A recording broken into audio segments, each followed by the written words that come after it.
You're listening to Inner Guidance Channel. When we say that the supreme power that created the universe is the same power that is resident in man, people question that statement. Possibly everyone here owns a Bible, and when you go to court as a witness, say you are called to swear that you will tell the truth, and to swear you put your hand on the Bible or the Word of God. Then you open the Bible and read, "Whatsoever things you desire, believe that you have them, and you shall receive them. And when you stand praying, forgive, if you have aught against your brother, so that your Father in heaven may even so forgive you." You put your hand on the book of truth and swear to tell the truth. And here is this statement in this very book on which you swear, and you don't believe it. It is true. It is based on the statement, "Imagination creates reality." For the Bible is addressed to the real man, imagination. For the eternal body of man is the imagination. That is God Himself. Blake. Is there anything you cannot imagine? Yet many cannot believe what the book says is true. You admit you can imagine it, yet man does not believe that the thing imagined can be true. But I tell you that if you can imagine it and persist, your persistence will win, and you will prove the truth of that statement in Mark 11 given above. However, that is on this level of the world. It is called in the Bible feasting on the bread and fish, or the loaves and fishes. We can bring about all the changes we desire in our world if we imagine we have it and persist in that state. For if I will persist, I will win. But there is another diet spoken of in the Bible, and it is called bread and wine. You can go and get all the things of the world with the bread and fish, and you are invited to feast on it if you wish. But the other diet does something to a man that not one in a billion would believe. We are told that they despaired, for they could not believe it. They were told regarding this second diet, "If you eat it and drink it, you do it in remembrance of me." Who? The one who is called Jesus Christ in the Bible, or the Spirit of forgiveness.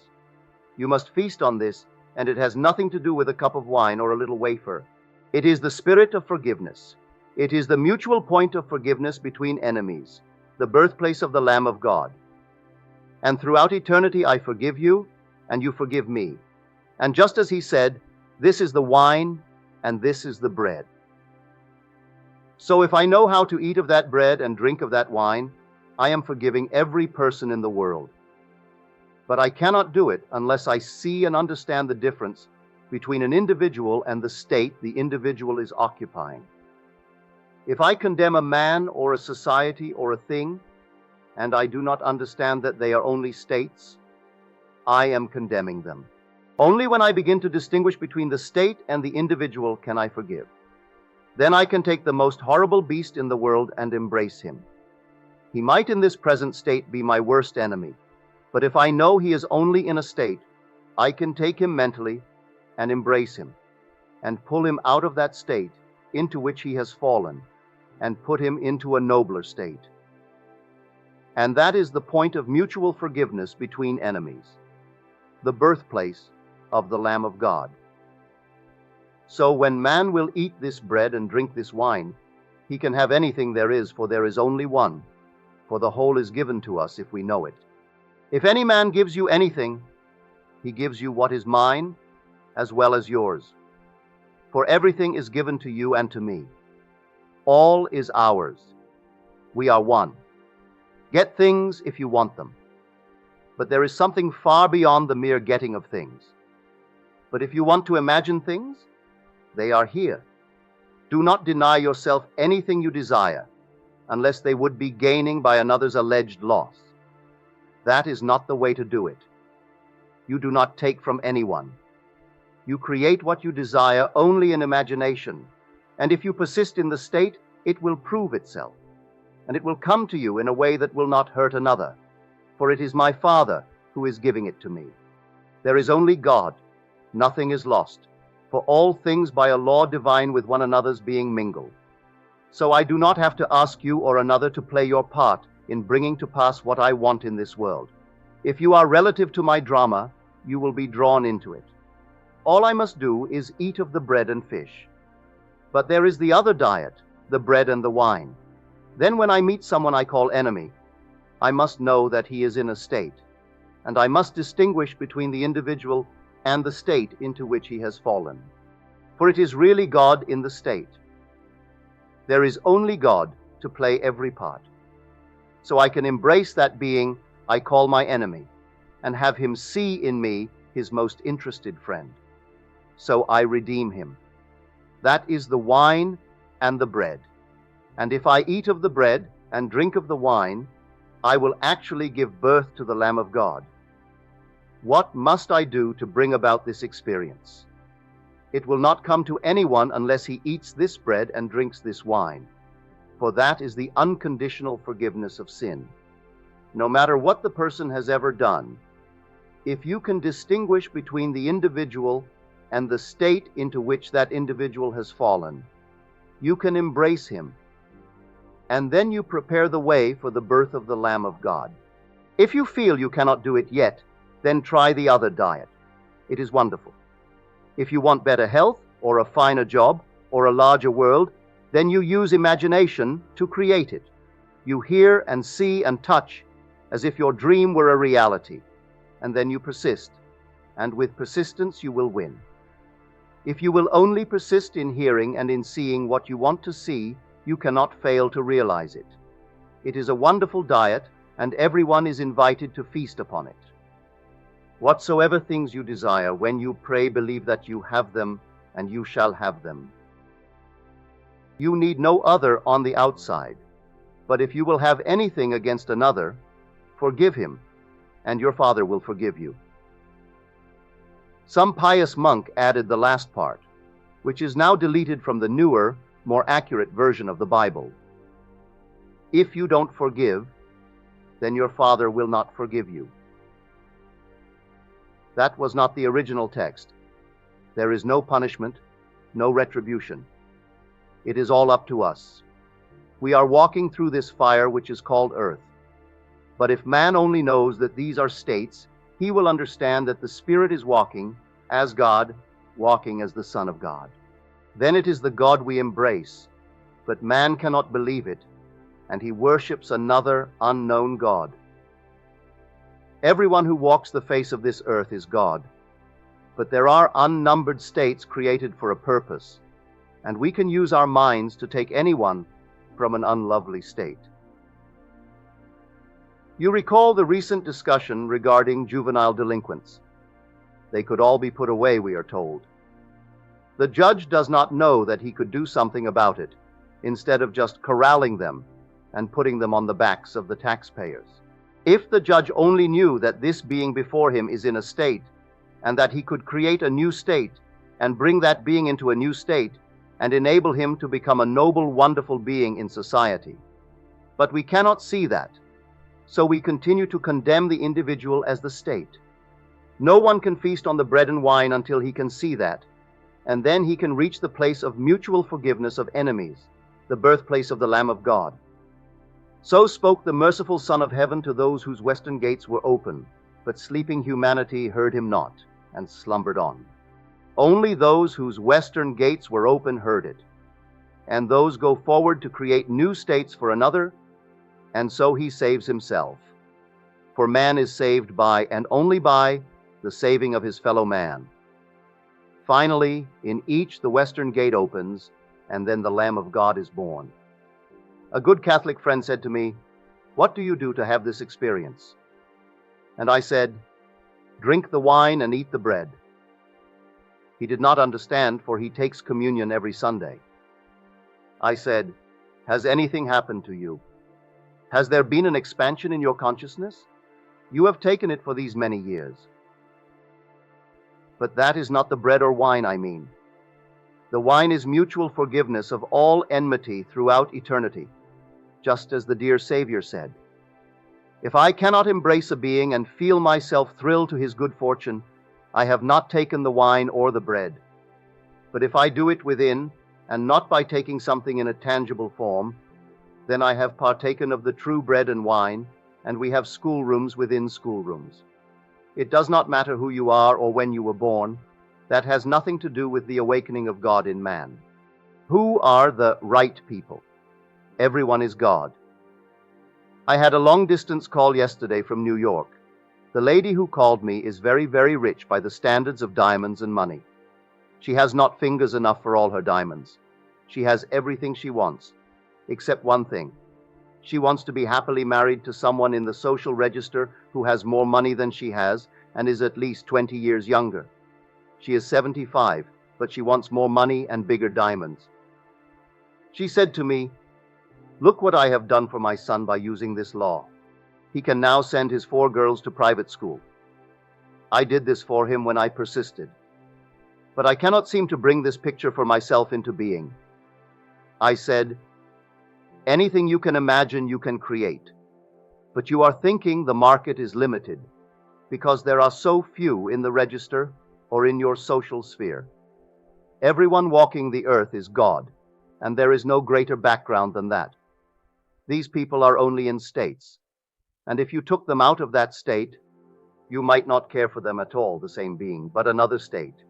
But you do not distinguish the being from the state.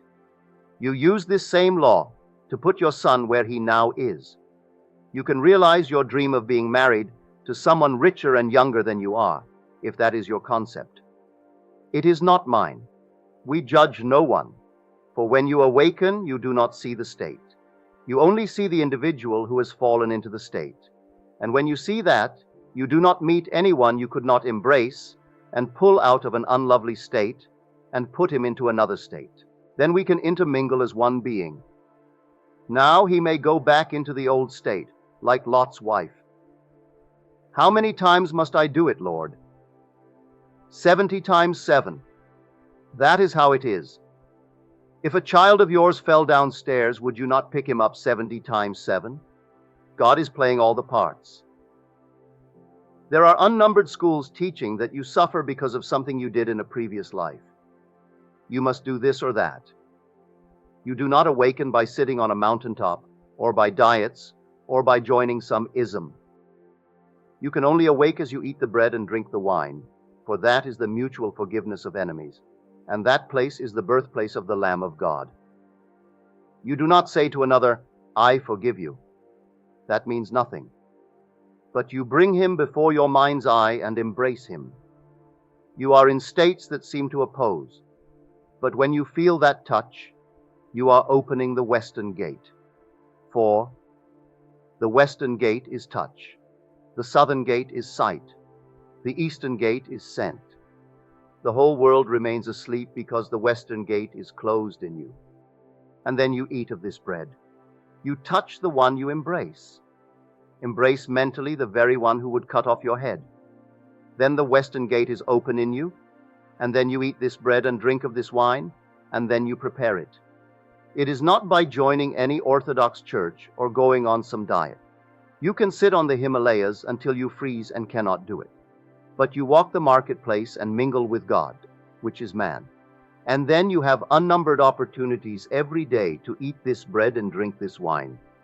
Distinguish between the individual and the state he is in. Transcriber's note: Neville tells here the previously told story of the incorrigible child in the New York school who was redeemed by the wise use of her teacher's imagination in seeing her in a newer and lovelier state with corresponding results. The child was not blemished, it was a state. You have never been tarnished. Hitler, you say? Stalin? The states were horrible, but the individual has never been touched. We do not give birth to the Lamb of God by condemnation. We must reach the point of mutual forgiveness of enemies, the birthplace of the Lamb of God. Then everything begins to unfold, and you will know and understand that everything said in the book is being said about you. There is only the one Son, and God is begetting that Son unceasingly from you and from me forever. If you want the Son to be born in you, you must practice drinking the wine. Or if you want to, feed on the bread and the fish. Bring before your mind's eye your world as you want it. Hear, touch, see, and feel what you would if your desire were true, and you will change your world in harmony with that image. You can make it conform to your image, but beyond that are worlds within worlds. This universe, which seems so vast, 1,000,000 light years in diameter, is only the skin of a greater world, for there are endless worlds within worlds. So when God created me and lit me, therefore I predated the thing created. So before the world was, I am. I begin then to remember who I am, and I am He, for God and man are one. We awaken by drinking the wine and eating the bread. You can practice it all day long. You do not leave where you are or go anywhere to do it. You can do it standing in a bar. It has nothing to do with moral virtues. These are only states. Then you will understand the words of Paul. Drink no longer water, but use a little wine for thy stomach's sake. Water is psychological truth. Stop simply absorbing it and begin to put into practice what you know. That is turning the water into wine. It's the first great miracle in the Bible. No more just reading and not practicing. I can absorb the water, but now I must take a little wine, or put into practice what I have heard, and so transform your world. And that is life. The 11th chapter of Mark is true. Whatsoever you desire when you pray, believe that you have it, and you shall receive it. And as you stand praying, if you have aught against your brother, forgive him, that your Father may forgive you. But you cannot forgive until you distinguish between the state and the individual in the state. You create for him that other state, where he is your friend. Bring him out of his former state, and embrace him. That is the opening the western gate. And then something happens within you. So, who spoke this? The merciful Son of Heaven to those whose western gate was open, but sleeping humanity heard him not, and slumbered on. Blake, I can speak and you may not hear. This diet may not appeal to you. It is only a state which you are in at present, for you are still God, no matter what, and you are still unblemished. But all will awaken, for God plays all the parts. Therefore, disaster beyond redemption is impossible. Let no one tell you that you are better than the other. You may be in a more wonderful state than the other, but that is all. Good and evil belong to the tree of knowledge. We are rising up to a more expanding world as we awaken. You will step into another world as real as this one, and yet behind you in this world you will discover you have left a little garment, your body. All things exist in imagination, and it is one with the supreme imagining that creates and sustains the universe. Now you take the diet you desire.